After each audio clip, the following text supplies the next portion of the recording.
Lucy Tomlins, who tonight is going to tell us and enthuse us a bit about her work to do with the Coventry City of Culture. And she's been involved in a wonderful project which involves clay and straw. She's a sculptor. It all comes together, and she has grown a field of wheat at Hatton. It sounds a bit like one of these children's stories where you give people 4 objects and they've got to bring it together. And she's going to bring it together and excite us and enthuse us. And I'm so glad that you're here to join it. The meeting is going to be in 2 parts. So the first part is Lucy, and the second part is Lucy and the wonderful Carol. And in between, we'll have an interval, 20 minutes, so you can socially distance, socialise, and have a drink. And do you want to say anything more, Carol?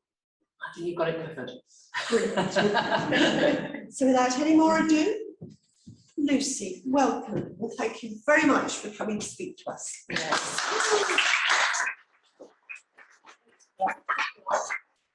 Yeah, thank you for having me as well. Thank you very much. So, as you can read, my name is Lucy Tomlins, and I'm an artist and cultural producer. And this is me, casting the trunk of a 200-year-old, more or less, olive tree in a small rural town called Valdealba in Castellón in Spain. And this is also me, stone carving with a stonemason called Adeline at the Building Crafts College of East London earlier this year. This is a me that I particularly enjoy being. And this is also me offloading some water reed at a Thatcher's that we're working with in Northampton in one of the earliest stages of the project I'm going to talk to you about today. And unfortunately, this is me in one of my favourite jumpers. And occasionally, this is me hosting events or giving talks as director of Pangea Sculpture Centre. And this one was an event with Carsten Schubert Gallery for Frieze in 2019. And it was a curated conversation around their show Dialectical Materialism that featured works by Anthony Caro, Alison Wilding, Barry Flanagan, Richard Long, and William Turnbull.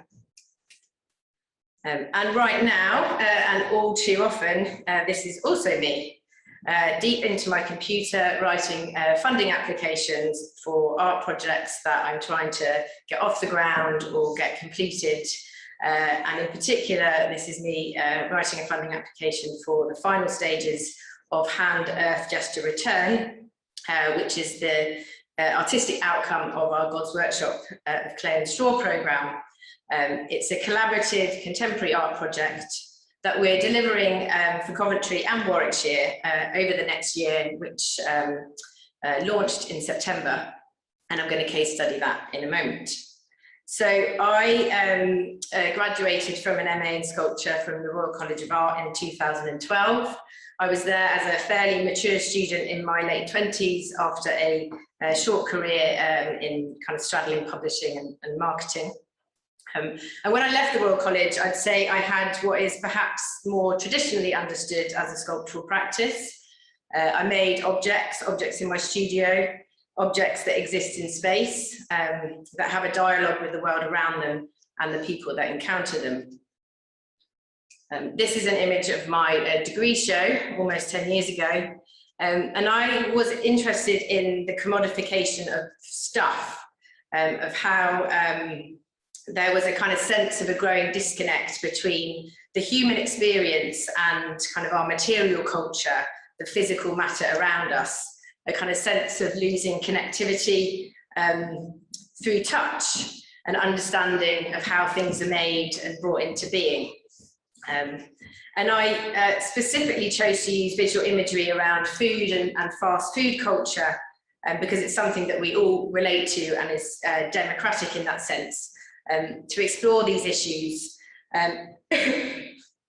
we kind of innately understand how food is processed. We all eat it, we all process it, we all release it. It transforms very much kind of with us, and we're part of that transformation. And so food is a kind of useful metaphor that I was using at the time to explore these kind of wider societal issues. And in 2013, I set up with a colleague of mine the Pangea Sculpture Centre. And I still lived in London at the time, and it was a time really just before a burgeoning of communal access makerspaces began to take root in the capital. We wanted to create a space that supported sculptural practitioners and others looking to engage the art form, and in particular prioritising support around technical resources and know-how, skills development.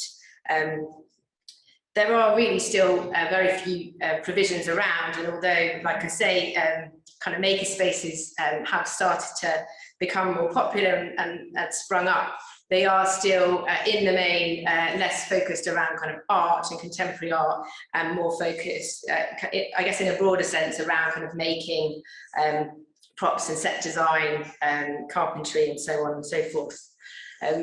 And this image is a screenshot of our website. Unfortunately, it isn't a sculpture that we made, although we do offer fabrication services as well. This is the fantastic piece, Fons Americanus by Cara Walker, what was commissioned for the Turbine Hall at the Tate Modern in 2019. And the reason it's on our website is that earlier this year, we did an online series of Zoom talks around how ambitious sculptures and installations are made.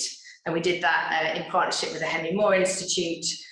All of the interviews are online and freely available via Zoom on our website. So please feel free, if you're interested in this kind of stuff, to take a look. And in particular, this talk, which ended the season, was really interesting and fascinating because it was around sustainability in public commissioning. Millimeter, who produced the work, and the producer at Tate came together to talk about the process of production. And this work, denied by its exterior facade, is actually in the main made from cork. And it was designed to be, as much as possible, recyclable at the end of its life at Tate. So Pangea's evolved over the last 8 years.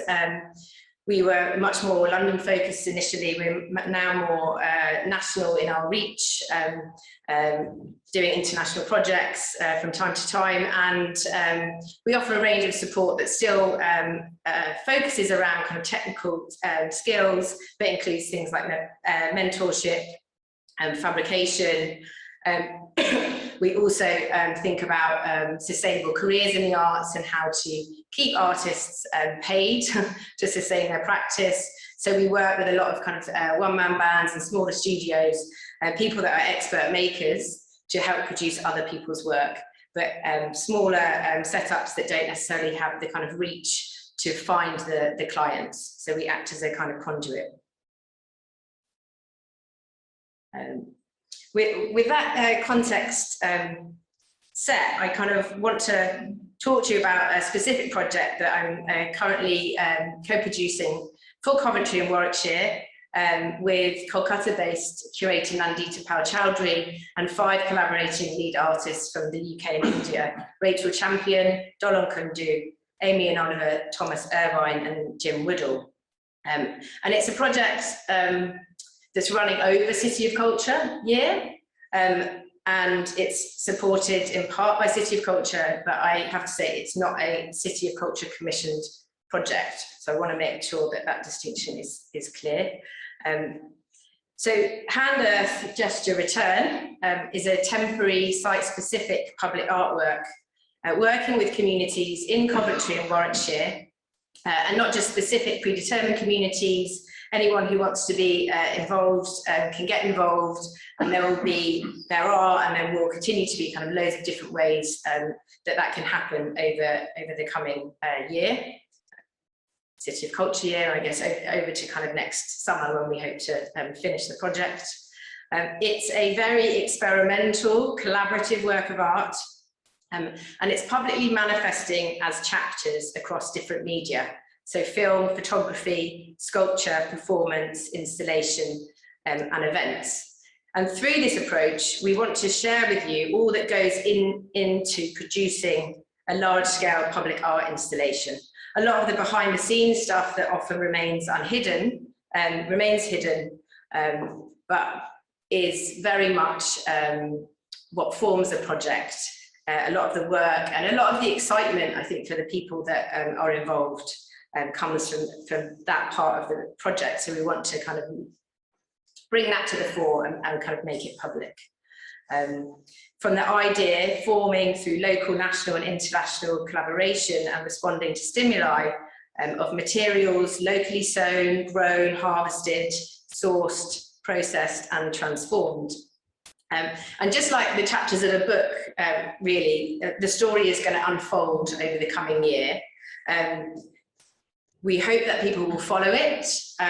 You're not expected to understand it all in the early stages, and it will kind of slowly become clear as it iterates and the chapters continue until the final stages. So in the closing chapter, not to spoil the end of the book, in the closing chapter next summer, a large-scale ephemeral art installation will be built in public at Coventry Canal Basin. 5 tremendous hands, sculpted from unfired clay and straw, are to be positioned upon charred wooden octagonal bases, each sitting above a series of enclosed, interconnected pools of water. The pools will flow into channels towards an architectural fat structure made from cob, also clay and straw. And this structure is a darkened space which symbolises the universe where metaphorical offerings are sent. The sculptures will then be publicly immersed in water and will progressively erode over the course of the installation to reveal an entire life cycle. A ceremonial drumming performance will begin this process of erosion, and we're interested in kind of connecting the very kind of physical and immediate act of kind of working with your hands and with clay drawn straight from the earth, with the very physical act of the motion of the hand hitting a drum, with the reverberations made through the hand on skin, the reverberations that we make as humans on the earth, the rhythms of the earth, our impact on the planet. And so as the sculpture erodes, you'll see the inner workings, the internal straw and armature will be revealed, and the inevitable kind of collapse will culminate. And then another kind of cycle of life will emerge as we hope to reuse and recycle these materials. And we're speaking to community groups and looking for community groups that might be interested in using this material afterwards. So allotment associations that might want to create a clay bread oven, various other kind of things could be kind of used from these materials. And again, spread the word, come and talk to me. We want to get as many people involved as possible and kind of keep this story going of this work's evolution. Its design is the result of a period of about a year of embedded research, which has taken us from Kolkata to Coventry. It's inspired and created with and for the people of, in particular, the area of Fose Hill in Coventry, which is which is an area that's really culturally rich and diverse, and in particular has a lot of people from Indian, Pakistani and Bangladeshi heritage, excuse me. But we're dealing with universal themes that we hope make it relatable to the wider local community and give it a universal appeal. Life cycle, life, growth, death, decay, ritual, these kind of more universal ideas. The entire project is a product of the diverse inputs and influences from the artists collaborating, from the communities that we're talking to and working with, and from people, places, city and nature. And it's also an exploration in how to think sustainably and more sustainably about sculptural production, especially when thinking about temporary installations, such as for festivals, such as for things like City of Culture, where artworks can be up for a short space of time and then discarded, and of course that's incredibly wasteful. So we're utilising the materials of clay, straw and water. They're natural, sustainable, they're locally sourced, they're plentiful in the main. Materials that are once both hyperlocal and universal. You know, clay and straw is used for shelter, for sustenance in many different cultures, in many different parts of the world. And through foregrounding the use of these materials in the sculpture, we're hoping to find a common language without words, a connection across seemingly disparate communities that is actually already there, but hasn't maybe been drawn out yet. And through this project, to bring people together and create a community around working with and learning to work with and shaping these materials. So the central craft and really one of the kind of first inspirations of the project is the craft of the Kumatuli artisans of Kolkata in India. And they're famous for creating idols for Hindu festivals. And they work with clay and straw, and the clay is baked in the sun and left unfired, so that at the end of the festival, the deities can be submerged ritualistically into the river and the materials return to the earth. And I was lucky enough to make it out to Kolkata last spring, just before lockdown, for a very brief, more brief than I'd planned, research trip to learn and understand the work of this community. And that was supported by British Council and Coventry City of Culture. So, you know, we're making connections with their craft, but with these materials and methods around the world.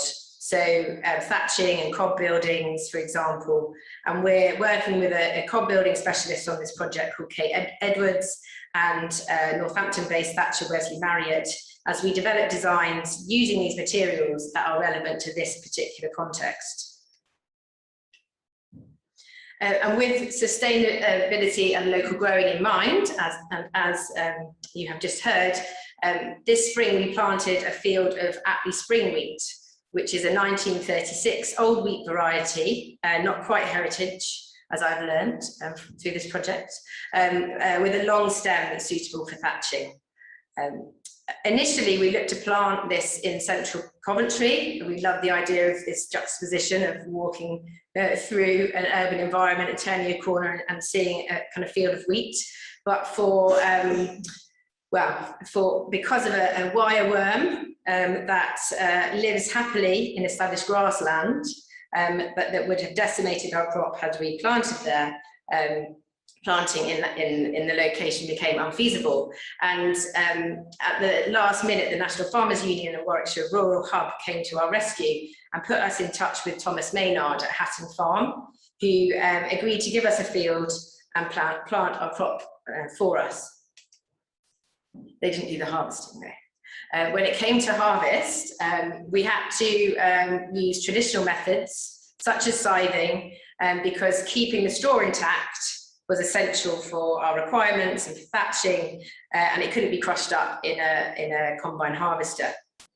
And we were really lucky to have an amazing team of local volunteers, people from the Scything Association who came along to work alongside us and the artists to bring the harvest in. And I have to say, it was a standout moment of this project and possibly even of my life. It was just a really special experience to be working together with a group of people. You know, I knew some of them, but others were complete strangers until that day, and all pulling together, you know, immensely hard work, but real sense of satisfaction at the end to kind of have to look at what we'd achieved together and see it, like physically see something that we'd made. It was beautiful. So this is our walled garden wheat field as it looked at the end of the weekend, with an almost full field of stooks of freshly cut wheat, ripening in the field. And prudently, our farmer had also sown some extra grain, in a second backup field, which is, so I can, oh, what have I just done? Is that going to play? Yeah, there we go. Yeah. Yeah, so he's planted a second backup field, a strip of wheat in a much larger field of barley. And we very quickly understood why mechanisation had happened when what had taken us all day was achieved in this in about an hour with what is of course now a very vintage bit of kit, but at the time you know when it took over from kind of the handwork was very modern. A beautiful old reaper binder, and again we're really grateful to the local people that came together to kind of do this for us. And just a nice shot of the field as it looked at the end. So I mentioned earlier that Hand, Earth, Gesture, Return is an artwork that manifests in chapters. And it's the artwork that's manifesting from our God's Workshop with Clay and Straw programme. And just before harvest, we invited a group of 5 Coventry and Warwickshire-based drummers, Parmjeet Bamra, Annabelle Febles, Mahendra Patel, Abraham Paddy Tete and Luke Weaver, all from world music backgrounds of different styles, including African, Ghanaian, Indian classical, Indian folk and Latin American, to join our artists in the wheat field to explore the seeds of collaboration and the connections between drumming and making sculpture, of life cycle, of harvest, and these kind of earth rhythms that I was mentioning earlier. And we're going to continue to work together to develop the collaboration in the coming months. And this part of it will form the ritualistic drumming performance that launches the kind of erosion of the sculptures and before they return to the earth. Chapter 1, The Seed, which opens the narrative of this project and is now available to view via our website and YouTube, is a short film of this encounter and the drumming performance. So the short film is 13 minutes long. I'm not going to play that all for you now, but I will, just to make sure my volume is on, and play you the trailer.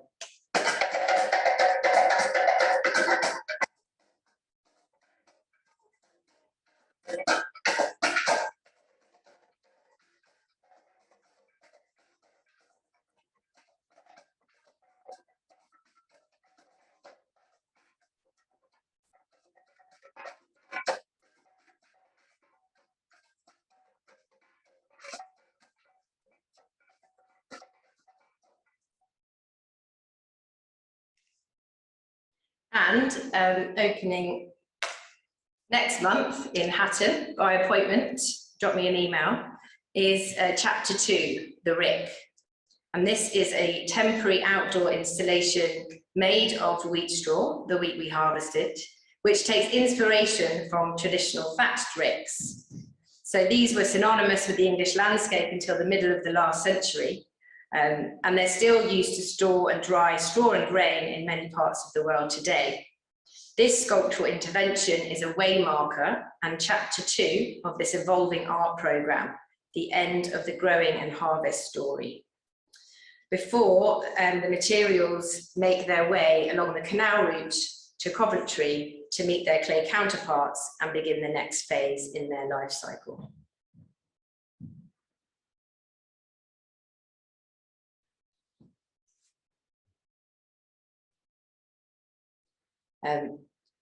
As the new chapters are produced, these will be announced via our newsletter and social media. So please feel free to sign up to our mailing list if you're interested to see how this project continues. And as I said, we're really keen to have as many people get involved in any way that they can or want to over the next 6 months. There'll be opportunities to make with clay, to get involved with the main installation, to volunteer as invigilators, all sorts of different things. So if you're interested or know anyone you think might be interested, do get in touch. Thank you. Thank you.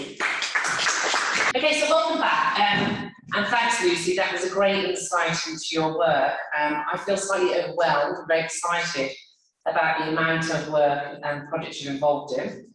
So it appears while I've been sat at my desk for a long time, Lucy has been out growing wheat fields and sculpting it, and it's quite fascinating to look at the different lockdown experiences we've all had and what you've made in that time. But anyhow, before we go further into that, I thought it'd be interesting to go back and get some very sort of, for me, some key questions. So my first one was, Lucy, how did you go from being a marketeer to a sculptor? Did you just wake up one morning and go, I fancy a career change? No, not quite like that. I always had a passion for art. I studied art at A-level, did an art foundation even before I went off to do a business management degree. But I think, like so many people, I came from a kind of family that didn't really have any particular connection to the art world or the art scene or interest in art. My mum's a housewife, my dad was in middle management, and it just kind of wasn't really, kind of pitched as a career possibility that might earn me any money. I mean, they were right about that, I think. And I looked for, I guess, self-fulfillment in creative jobs, in creative industries, but it didn't really feel like enough, and I continued to do kind of evening classes and art classes. I was living in London at the time, but I didn't really have a kind of community or kind of a network or people to go and explore art with, and I kind of felt like I wanted to pursue it with more depth, and so I went back and did a part-time BA in 5 years before going to the Royal College and retraining, and the rest is history.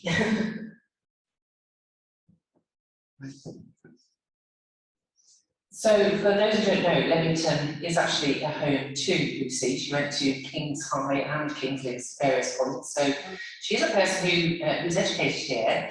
And then I'm trying to work out, where did Pangea Arts come from in the middle of this? She became a sculptor. Then you somehow went to most people would be looking at a single business, but you went straight into let's represent artists and give everyone a leg up from all around the world. And in Spain. I think we need to know a little bit more about the name and how it came about.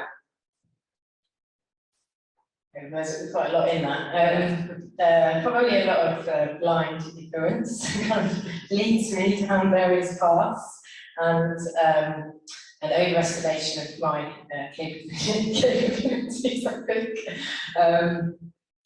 I set up Pangea in 2013 after I graduated from the Royal College with another student that graduated with me, and it was off the back of some Deutsche Bank funding that we were awarded at the time through for alumni of the art school, and we applied for the money for Pangea. We were really aware, we were both very active users of the workshops, the metal workshop, the carpentry workshop, and we were very aware that once you leave art school, if you have that kind of practice, how do you continue? Where do you go to make? How do you find that support? You still need kind of technical assistance. You've only had kind of so many years, and there's so much to learn, and you've seen kind of some of the breadth of my work, but I'm interested in stone carving. I like to make molds. I can do some welding, so I was kind of on a journey, but I certainly wasn't a kind of an expert in any of those things. And we wanted to kind of create a space that we thought was lacking, to enable people to continue to develop their practice and expand their practice, and I guess keep pushing forward potential of contemporary art, and in particular sculpture. And I think there are more kind of, as I was saying, maker spaces and things out there now, but there's still not enough support like that. And there are other art opportunities, residencies, exhibition opportunities, but not so many that are focused around the kind of production side of things and improving the quality of that. And initially we, you know, the money was to kind of research this idea and to think about kind of shaping and sculpting a physical centre and space. And over the years, yeah, the model has kind of evolved and changed. We've had a base, we now don't have a permanent base. We'll probably have a permanent base again. We've got a small bolt hole at David Powerhouse.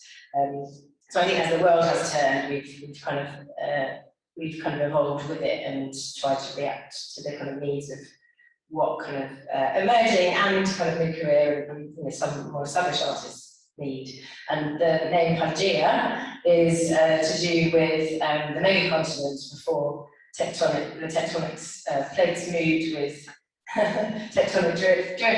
And for us, it was really about this connection with matter and with our earth and with the world. And this is very much kind of what we feel is embodied in the sculptural experience. And also the sense that, you know, that we're on a journey, the world is in flux and things evolve and shift and you have to respond to them, and, you know, you can't control them. So if you're making sculpture, you know, if you're trying to kind of force your will on a piece of stone, you're not necessarily going to get the right outcome, or you just won't be able to do it. It's about a kind of relationship and a kind of connectivity. And we thought the word kind of represented that idea. I think it's really interesting where you take your inspiration from. You obviously clearly are very in tune with looking at sustainability and the life cycle of things. Does this idea flow through all your work? And where does that come from? Is that very much about you? Are your works carrying messages?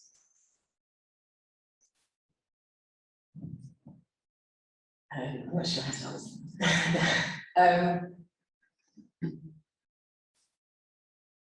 I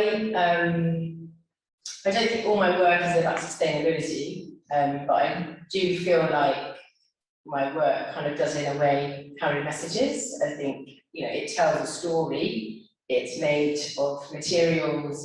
It's positioned in a particular place at a particular time, and so that resonates in a particular way with the people that experience it. And I'm interested in the idea of kind of using kind of objects, I guess, to kind of share ideas and thoughts in a way that some might choose to write, but I'm not a great writer. You know, some might choose to make music, and I'm not a great musician. It's another art form, a way to express ideas, and it's the one that feels most comfortable to me. Yeah, well, no, I'm just thinking, I don't know if you clocked it, but I was really thinking about that sculpture's going to do the hands coming out. That's sort of like Coventry, canal based, and I was thinking, that is going to be so stunning, because they look like they can be huge. I don't know how tall they are, but 5 hands coming out, and they'll gradually decompose to actually show the cycle of material. And then you've even got the end part that you can have it for your allotment. I was like, that's actually going to be pretty visual. That's like a COP26 sculpture, really. I mean, I'm like, why is it COP26? Sunday. Yes, I know that actually we struggle to get actually workshop space in Leamington, so it's now working from actually a repurposed factory. I don't know if anyone's seen it, the Dana building in Coventry, which has become this massive pioneering space for artists. And in fact, can you just tell us a little bit about that building? Because I think you can go and visit it and actually see that the workings of this quite magnificent space.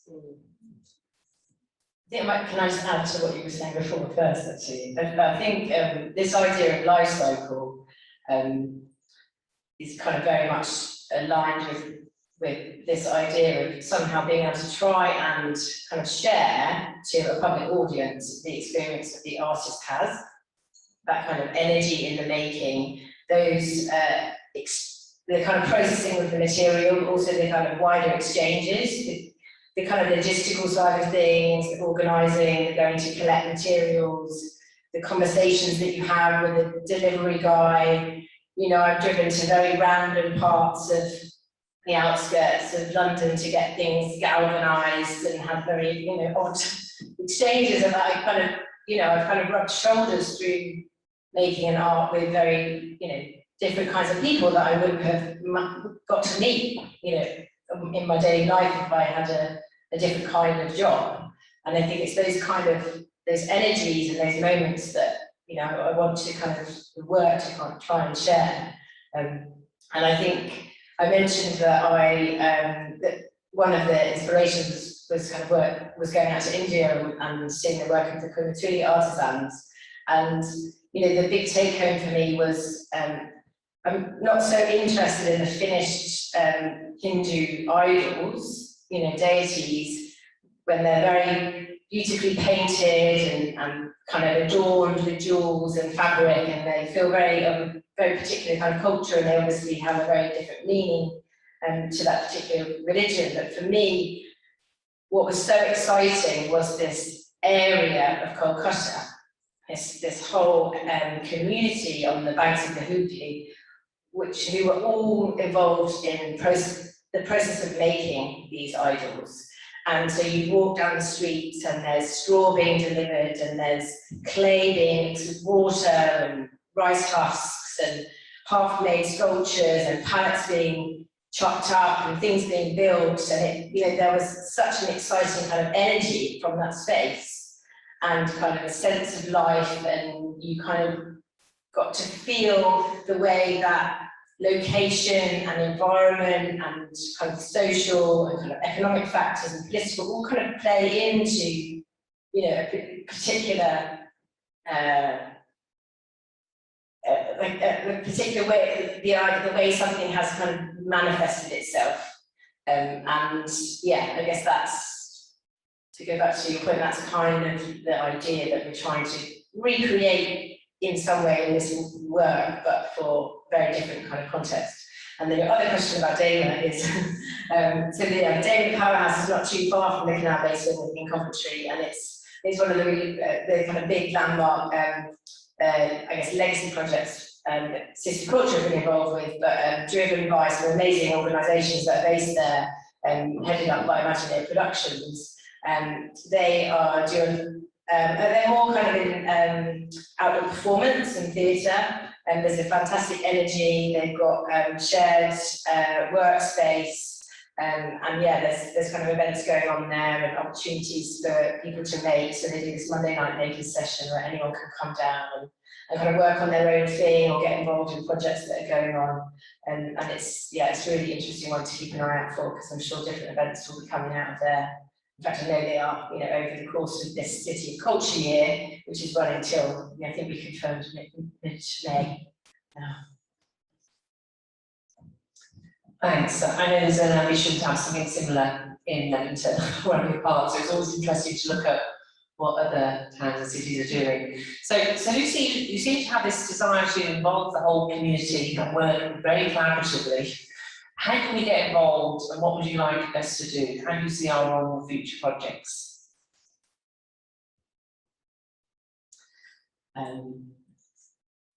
So many ways.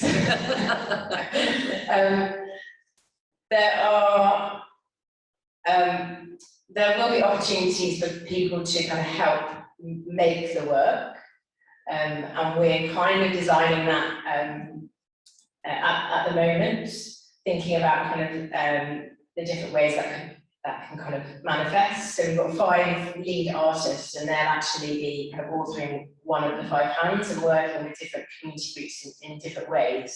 So as we've got that finalised, we'll kind of announce that kind of mode of production. But we're also looking to have to produce kind of smaller clay objects that will feed into the main installation, and run some workshops about that. But we're also interested in community groups that are already out there that might fancy, you know, making some of these things. We're working with some of the places of worship in Close Hill, and hopefully some of their dementia sufferer groups and women's groups are going to get involved to help produce some of these smaller things, because I think some people want to come to a workshop and some people we've organised, and some people have their own thing going on, but they're happy to add some additional activities to what they already do. And so we're hoping to kind of design it in a way that there are different kind of modes of engagement like that, so people can do it in a way that they feel comfortable. And then please come and see it. I think that's key as well. Read about it on the website. You don't have to do anything to be involved, just enjoy it. Find out about it, tell people about it. There's opportunities for potential artists to work alongside our artists, to kind of have professional development, technical skills, so that's another way. And then later down the line, when we've got kind of more public events open, we'll be looking for, you know, invigilators, storytellers, to kind of help us host and share the kind of story of the project. So they are, yeah, a few ways. So one of my final questions is, it's all needs funding. How do you go about funding in terms of, I know, as many of you know, I'm the arts officer of the district, so a lot of my time is spent trying to direct people to funding pots, and as you can imagine, in at the moment, in pandemic times, our funding resources are terribly low. So it's a very competitive world out there at the moment. So how are you approaching this? Yeah, thanks for reminding me.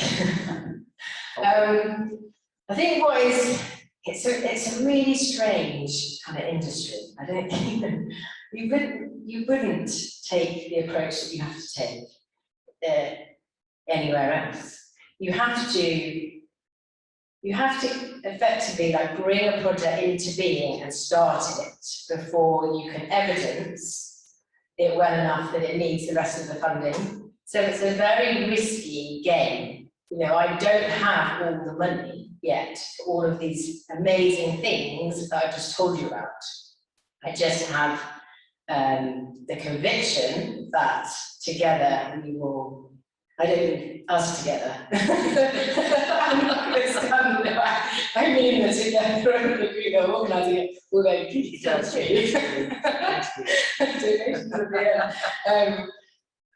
yeah, you know, you kind of have to kind of make it happen, start making it happen to be able to evidence it, to then demonstrate its value, to make people understand what you're trying to do, especially when it's slightly out there, and then kind of go for kind of the next bits of money. So we've had some initial Arts Council funding to do some research and development. We've had some fantastic support from the Heritage Lottery Fund, particularly around the kind of harvest and the drumming film. And our chapter 3, in fact, is to create a hairy barge that we're going to travel from Hatton locks into the Coventry Canal Basin. As we move some of our crop, some of it will go on road, some of our crop along the route through the towns and villages, telling the story and kind of thinking about that connectivity between the urban and rural context and kind of connecting the communities around here. So I digressed into the hairy barge. But yeah, we are, Heritage Lottery funding are kind of supporting kind of that as well. We've had a bit of money from the British Council City of Culture, so some great support already, and we are doing various things, putting more funding applications in, as you saw from slide number 4 or 5, busy doing that. And we are, it's a mixed model for philanthropy. We are, so philanthropy, trust and foundations, generally you have to have kind of a broad model. For example, the Arts Council, you know, always like to have much funding, or normally always require you to have much funding. I think because of COVID, they've kind of changed temporarily their criteria. But kind of, I guess people want to see that there's other support out there and other people are behind your project. And we're dipping our toe in the water of doing a crowdfunding campaign as well, which is hopefully going to launch at the end of November, in the run-up to Christmas. We will be kind of selling through that. So for your donations, you will hopefully get fantastic artwork, 2D artwork by an artist in our network. We are, I suspect, although so don't hold me to any of this because we're still developing at the moment, but we'll have various kind of donation price points. We would love to have very affordable kind of poster editions of these works. We're really interested in kind of not just the funding aspect of crowdfunding, but actually how you can kind of get the story and the work out there of the project and reach communities through the kind of model of a crowdfunder as well. And you can own a kind of a poster of a great work of art by an amazing contemporary artist for 50 quid. We are turning some of our turning some of our grain into flour. So we will be selling some wholemeal flour through the platform, and there'll be various other kind of things like that. So it will be the run up to Christmas, bag an amazing Christmas present and support an amazing art project. And yeah, that's going to be something that we do for the first time this year. And yeah, fingers crossed. It's a good way to tell the story of the project as well as raise some of the funds we need. I find that really interesting. I don't know, has anybody done crowdfunding here in the audience? Because we own part shares in seaweed farms near Galway. We have got our name in the side of books. We have got stars. We have got credits at the end of films. So this is a huge thing. I was saying, Lucy, that Ross is really, really keen on this. If he sees a good idea, he's like, that person needs a leg up. So that's where he puts all his funding in. So I'm going to give you a long list of what we have. With mixed, actually, it's really interesting. So mixed results. So when Lucy's taking this, I was like, I really like the idea of some flower. That my friend grew, and then she turned it into this sculpture. I also urge you, until tonight, I never knew what a hairy barge was. I actually was like, I should say it's hairy barge. I was like, I'm not going to tell you what it is. I'm just going to urge you to go and look on her website. All will be revealed what a hairy barge is. And I think that should be part of the package. I want to see the hairy barge. So Lisa, one more question before I hand over to you is, I thought the rick, I don't know what you thought, I thought the rick in Hatton was beautiful. I've never yet again heard of what a rick is. I thought it was really quite elegant, and you should say you can drop you a mail and you can go and organise to have a little trip and see that in real life. Is it really big? How long is it there for? It's about 3 meters cubed. It's there until I move it on the hairy barge. I get some of the next phases of the project organised. It's there at least until the end of the year, possibly into January. It's because it's on private land. It's part of Hatton Farm in a walled garden that it needs to be by appointment. Otherwise, I just send you all the Google Maps location and say head down there. But I do need to just kind of message him to say people are coming. You can, it's in a field, so there are no amenities, there's no cafe. But Hatton Locks Cafe is literally around the corner. It's a few minutes drive. You can see it from your car. You can walk it around in the muddy field in your wellies. It's absolutely fine. It is really special, I think. It's a really wonderful thing to see. It was great fun to put together. And actually our thatcher, who's a very experienced thatcher, had never thatched a rick. Because, after the war, no one, just people sensibly put their straw in a barn. They didn't need to thatch a rick anymore. But it's kind of like thatch that's kind of just enough for, a season. It's a really interesting idea. So I think even for him, he was like, he had a new experience out of our interesting programme. Come and see it. It's really from 1st of November. You're welcome to come down individually, as a group, however, feel free. I'd love to see you. I feel a day after the bit coming on. So that's the end of my questions now. I'd like to come down and see if anybody here has any questions to ask themselves. I won't ask a lot. Andy. Okay, I was fascinated by the hands, but I still couldn't get a grip on the size of them. Are we 3 foot high, 3 meters high? I think, should I take the mic or? Oh.